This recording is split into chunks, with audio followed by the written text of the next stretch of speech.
Hi, I'm William. I'm 36, the oldest, the quiet one. The guy who files everyone's paperwork because I'm good with numbers. And 2 weeks before my wedding, my mom picked up the phone and told me, "Your sister's baby shower is the family's priority. We can't come to your wedding." I said, "That's fine." She had no idea I owned a $2 million oceanfront villa in Maui. Asterisk, they always said I was the reliable one. That's code for the one we expect to pick up the slack. My dad called me responsible. My mom said I was dependable. Hannah, my sister, called me every time rent was due, her voice always sugary until I said no. Jake, my brother, had big ideas, even bigger asks, and very little follow-through. The family ATM with a heartbeat. That's me. So when Mara and I finally decided to get married, I planned everything with one goal: make it as easy as possible for them. I picked a date a year out, far from holidays, not during school season, no overlapping sports finals. I gave everyone months of notice. I even offered to cover my parents' flights if cost was the issue. I wasn't trying to test anyone. I just wanted to be seen. Then came the call. It was a Tuesday. My desk was flooded with spreadsheets, and I was halfway through calculating a debt-to-income ratio when my phone rang. I picked up, expecting a quick confirmation. Instead, my mom's voice was clipped and final. "Your sister's baby shower is the family's priority. We can't come to your wedding." I blinked. "It's the same weekend."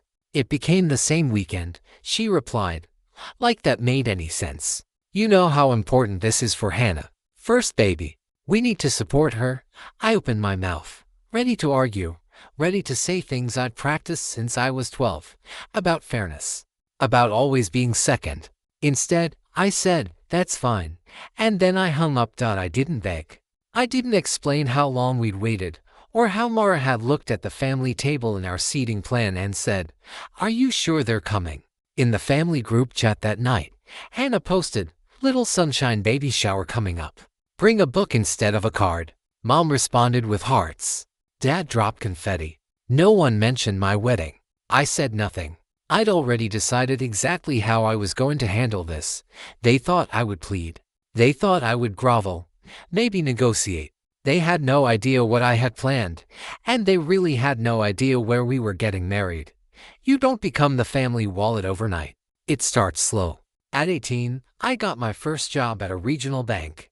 My paycheck covered gas, textbooks, and what Mom called house contributions.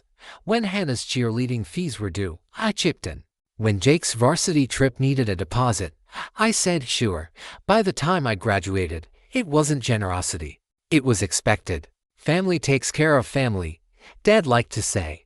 Which meant I took care of everything, and everyone else took care of having opinions. When I landed a job in commercial lending, the numbers got bigger. So did the requests. Dad's hours got cut, so I helped refinance the house.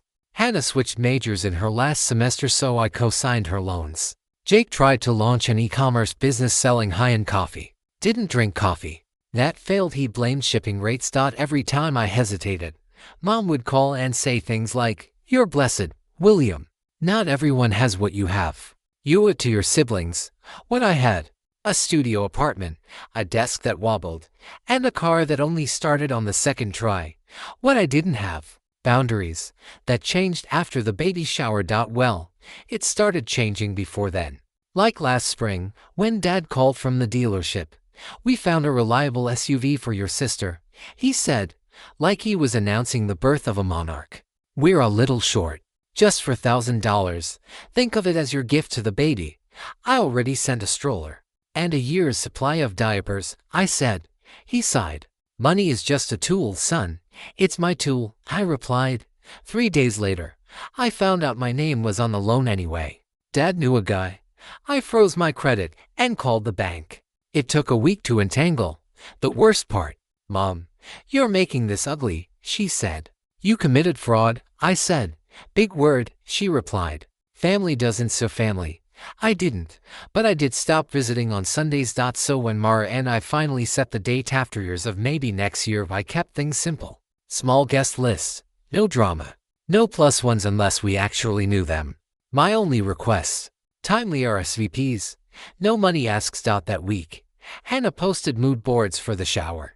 Pastel yellows, cupcake towers, A professional balloon installation. Mom commented Hannah's day is going to be magical. When I reminded her our wedding was that weekend, she replied, "You can schedule weddings anytime. Babies are special. Isn't the baby due in 3 months?" "Exactly," Jake chimed in. "Bro, do it live. We'll tune in between games," Dad added. "We'll be there in spirit." I stared at the empty family row in our seating plan and realized I wasn't surprised. Just tired. Then came the final straw, a fraud alert on my personal credit card. Someone tried to add an authorized user. Guess whose email? Kyle, Hannah's husband. The guy who collected sneakers and once overdrew his account buying limited edition Crocs. The bank flagged it. Denied it. I called Hannah. "Relax," she said. "It didn't even work. No harm done. I'm not your bank," I said. She laughed. "You wouldn't even be where you are without us." That line, the myth, as if their needs built my success. Like I owed them interest forever. I told her she could come to the wedding if she changed her mind. She said the photo booth at the baby shower was going to be insane. She hung up to pick glitter. Fonts. Mara looked at me across the room. "What do you want to do?" she asked. I didn't even hesitate. "Nothing," I said. "With them?" "Nothing." She smiled. "What about us?" I smiled back. "Everything." The breaking point came in a kitchen that smelled like lemon-scented dish soap and delusion. 3 days before our flight, I stopped by my parents' house to drop off the wedding program. A courtesy. That's all it was meant to be. I found them in the middle of assembling baby shower favors, tiny jars of honey with "Oh baby" tags looped in twine. Mom didn't even look up. "If you came to apologize, I accept." "For what?" I asked. "For making this complicated." I set the programs on the counter and said, "I'm here to drop these off. And to make one thing very clear, William," she said, in that sugar knife tone, "this is not the time." "It's exactly the time." Hannah walked in right on cue, one hand on her belly, the other glued to her phone. "If you're not bringing the mimosa bar," she said, "at least don't kill the vibe." I laughed. It came out sharp, bitter, right? She rolled her eyes. "Why are you being like this? It's not our fault you picked a weekend that didn't work. I gave you the date a year ago." "Life happens," Mom said, already turning back to the honey jars. That's when I pulled out the folder. Yes, I brought a folder. I'm a banker. I document pain. I slid a ledger across the counter. Neat rows, dates, vows, memos. 7 years of just this once. "Here's everything I've paid for this family," I said calmly. Mortgage help during Dad's furlough. Hannah's tuition when she switched majors. Jake's rent when he got evicted. Hannah's hospital bill. The Christmas flights I covered without asking. The surprise SUV down payment. That time someone added my name to a loan without permission. Dad's jaw tightened. Mom didn't touch the paper. "This isn't fair." "It's facts," I said. And here are 2 more. 1. I'm done funding anything I didn't personally choose. 2. If anyone tries to access my accounts again, I'll file a police report. Dad barked. "You wouldn't." "I would," I said, steady. "Because I'm not your lender. I'm your son. And I'm getting married." Hannah snorted. "To that teacher who makes TikToks about fractions." "Tomorrow," I said. "And whatever you think of her job, she's the only person in this room who hasn't treated me like an ATM. Double quotes silence. Then Mom, flicking at the ledger like it was made of lint. "Do you want a medal?" "I want boundaries." "You want control," she snapped. "You always have. This is punishment because your sister's day matters more right now." "Your sister's day," Hannah echoed, like a chant at a cult rally. I put my keys in my pocket. "My wedding matters. And if you choose not to be there, that's a choice you live with." Mom's mouth went flat. "You're going to regret this." "I won't." "One more thing," I added. "Stop telling people you can't afford to travel. I offered to pay for your tickets months ago." Mom opened her mouth, then shut it. Her eyes flicked calculating. She didn't know where the wedding was. None of them did, because I never put the location in the group chat. I mailed invitations. Old school, emboss. Details inside. They never opened them. Hannah waved her phone. "Just drop the live stream link." "There won't be one." Dad pushed his chair back. "So that's it. You're cutting us off on your wedding week." "I'm cutting off access to my wallet," I said. "You always had access to me." You just didn't use it. I walked out to the sound of scissors snipping ribbon. No one followed. I drove home, washed my hands of honey and glitter, and sent one final message to the group chat. Travel details were in the envelope I mailed 6 months ago. You can still come. If you choose not to, please don't contact me on the wedding day. No one replied, but within the hour, Hannah posted a boomerang of yellow cupcakes. Caption, real family shows up. Mom commented, absolutely. Dad dropped a thumbs up. I turned on Do Not Disturb. And packed my bags. We flew out Thursday. If you're wondering why I stayed so calm, it's because I'd already built the backup plan years ago. They thought I was just a numbers guy. They didn't realize the life I'd calculated didn't include them. The villa in Maui sat on a cliff like it had never heard of stress. 2 bedrooms, floor-to-ceiling windows, a wraparound lanai where the Pacific rehearsed its applause. I bought it 5 years ago after a bonus that felt like a dream and a tax strategy that made my CPA friend call me a genius and a lunatic in the same breath. I never told my family about it, because if I did, it would become the family villa. The one Jake would want to use for healing, the one Hannah would expect to book for her gender reveal, the one Dad would ask to refinance because you're just letting it sit there anyway. I told Mara, of course, and our closest friends, but the rest, need-to-know basis, and they never needed to know. So when Mom called and said they couldn't make the wedding because of the baby shower, I didn't tell her she'd be missing barefoot vows at sunset. I didn't tell her about the fresh lace, the ukulele, the water so blue it looked illegal. I just nodded, said that's fine, and let her walk away from the best moment of my life without realizing it. By Friday, our friends had filled the villa's kitchen with fresh flowers and laughter. Mara's parents cried when they saw the view. Happy tears. Her dad hugged me so hard my sunglasses fell off. He told me I was family, the real kind. I grilled mahi-mahi in an apron that said Bankers Grill to temperature. We rehearsed on the lanai, and every time we forgot a line, we just laughed. No one practiced looking at the empty chairs. Saturday at 5:47 p.m. Mara walked barefoot across the stone path in a simple white dress. Her hair was up. Her eyes were calm, steady, like they were the answer to a question I hadn't known I was asking. The sky looked hand-painted, like God had just opened a fresh pack of pastels. We said our vows while the ocean clapped out. We kissed. Our friends cheered. And someone, probably Elise, whispered, that was perfect. Elise is a photographer. She doesn't say content. She shoots moments. She captured us framed by palms, the kiss, Mara laughing on the villa steps, me carrying her through the doorway with the entire Pacific behind us like a dare. She airdropped us a few after dinner. We posted 3. No captions, no tags, just photos. We didn't say where we were, but our friends did. Stories started going up. A toast clinking, the sun melting into the horizon, the villa glowing behind us like it was smiling. By dessert, the family group chat lit up. Red dots. Voicemails stacking. My phone buzzed like it owed someone money. I didn't open it. I danced with my wife instead. At 10:36 p.m. Elise tapped me on the shoulder. You're gonna want to see this, she said. She showed me Hannah's Instagram story, a screen recording of our wedding photos. Zooming in on the background, she'd added, where is this? 10 question marks. No punctuation, just suspicion. Mom commented under a cousin's repost, is this a resort? Why didn't he tell us? Then Dad, text only, call me now. I didn't. I put my phone in a drawer and helped Mara pack up the leftover coconut cake. At midnight, I caved and checked it.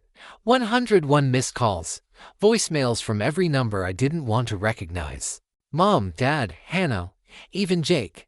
Aunts I hadn't heard from in years. Cousins who thought Maui was a sandwich. The preview snippets read like a panic spiral. Unbelievable. You made your mother cry. Where did you get the money? You always think you're better than us. This is cruel. Are we invited to the after party? Your grandmother would be disappointed. You flaunt this house like we're strangers. Mara raised an eyebrow. Do we respond? Nope, I said, and made her tea. The next morning, I listened to one voicemail. Just one. Mom's. Her voice was tight, controlled, practiced. William, you embarrassed us. People are asking questions. Where did you get the money for that house? Do you know how this makes us look? Call me back so we can explain you were impulsive and didn't think this through. Impulsive? I laughed out loud. Then came Dad. Son, we raised you better than this. Hannah is devastated. You could have done the decent thing and hosted the wedding somewhere normal, where your family could attend. You put your sister in a terrible position. Then Hannah. Wow, so you've been pretending to be poor while we struggled. I hope that ocean keeps you warm when you don't have a family anymore. I stared at the screen.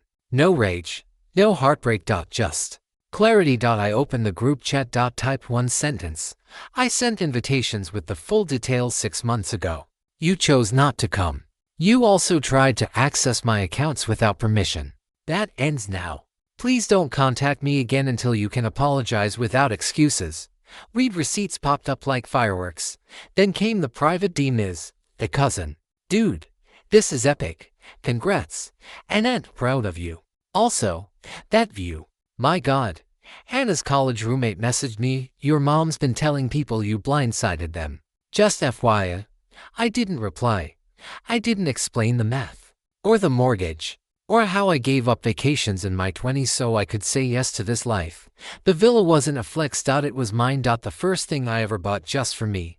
That night, Dad texted, we're coming. What's the address?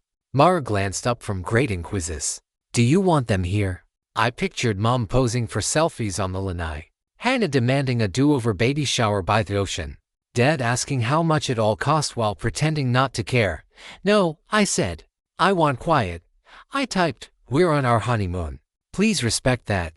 Dad replied with a thumbs down. Mom sent in real. I turned off my phone and watched the tide roll in. For once. No part of me wanted to fix anything. Asterisk back home. The silence didn't last. 2 days after we landed, Dad sent me a message. We need to talk. Things are tight. Classic move. Start with a hint, add a little guilt, then follow with an ask. I could feel the rhythm of the pitch before I even opened the text. I replied with a single sentence, here's the number of a credit counselor. He replied, so you're abandoning your family? I didn't answer. That night, a cousin called. Apparently, the baby shower, my sister's magical day, ended in disaster. Someone's cousin reposted the Maui wedding photos. Someone's friend commented. Someone finally told Hannah where we actually were. She confronted Mom at the end of the shower. Mom lied. Dad blamed Mara's influence. Kyle, ever helpful, asked if the house was a timeshare. Things spiraled. The shower ended with no group photo, no hugs, and an underwhelming cupcake tower. I wasn't there. Instead, Mara and I saw a movie on a Tuesday. I held her hand. No one asked me for a favor. It was the first time in years I did something so utterly and remarkable without having to justify it. I expected to feel grief. Instead, I felt relief. For most of my life, I thought the problem was me. That if I could just give enough, bend enough, be useful enough, they'd finally love me right. I thought I could earn belonging through deposits. But love isn't debt. It's choice. And they chose, over and over, to see my money instead of me. The next morning, I sat down at my kitchen table with a pen. Not a keyboard. A pen. And I wrote 4 letters. One to each of them. Mom, Dad, Hannah, Jake. No metaphors. No rants. Just facts. Dear name, I love you. That hasn't changed. But the way we do family has too. I wrote that I wouldn't be funding any more bills, emergencies, deposits, or temporary bridges.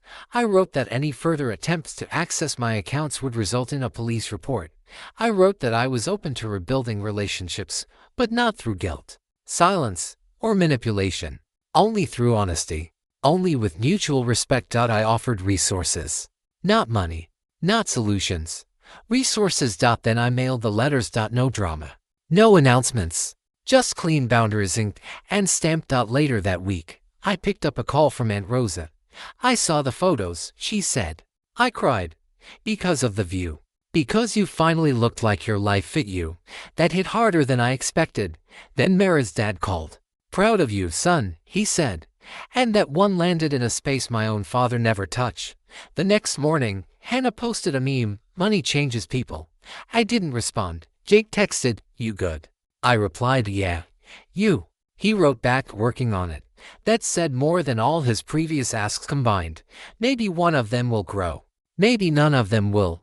Either way, I'm not budgeting for it. That weekend, Mara and I walked the dog through a quiet park. She reached for my hand. No words. No what now. Just fingers threading together like they'd never been used for typing balance transfers. Back at home, I brewed us tea and started planning next summer. We're going back to the villa. Not for a big post or to prove anything. Just because I want to wake up to ocean air and grill fish and argue about board games with people who don't see me as an account balance. And when I take pictures, I won't tag the price. I won't post a caption. Maybe I won't even post at all. Because here's what I finally get. You don't owe anyone the view from your piece. You don't need to explain it. You just have to live it. 6 weeks after the wedding, I got a text from Mom. We're ready to talk if you're done being stubborn. I typed a dozen replies, deleted all of them, then sent one line. I'm ready to talk when you're ready to listen. No response. And that's okay, because something strange happened in the silence. I started hearing my own voice again, the one that says things like, "No, not today. That's not my responsibility. I already gave more than enough." Not out loud, not bitter, just true. For the first time in my adult life, I wasn't checking my balance out of fear. I wasn't prepaying other people's futures. I wasn't running a one-man bank with a broken lobby and no security. I was just a man, married, steady, calm, and I meant it when I said I was happy. Mara and I celebrated 1 month by doing nothing fancy. Pizza, root beer floats, and board games we never finished because we always argue about the rules. Halfway through Scrabble, she pulled a card out of her pocket. It was one of the wedding thank you notes she hadn't mailed yet. "This one's to you," she said. It read, "Thank you for choosing peace, for choosing us, for showing me that love doesn't have to feel like performance." I stared at the card for a long time. She added, "Also, thanks for doing 90% of the wedding spreadsheets. I know you color-coded the guest list." That was hot. We laughed so hard, I spilled root beer on the board. Triple word score, vulnerability, she said. The next morning, I woke up to a message from Jake. No ask. Just made my first budget spreadsheet. Actually kinda get why you like this. I sent him a thumbs up and a screenshot of a template I made years ago. He replied, "Respect." It wasn't an apology. It wasn't a miracle, but it was real. And that was enough. Mom didn't follow up. Dad sent a forwarded article about how stress affects heart health. No caption. Just a quiet prod. I didn't reply. Instead, I sent Mara's dad a thank you note. It just said, "Thanks for showing me what steady looks like." He responded with a gif of a cartoon banker grilling fish. Life became small again. In the best way. Morning coffee with Mara, grading quizzes beside me. Tuesday movies because the theater's half empty. Emails from clients who know me as the banker who's detail obsessed, not the brother who bails. A weekend road trip where I didn't once check my phone. The villa. We're going back next year. Just a few friends.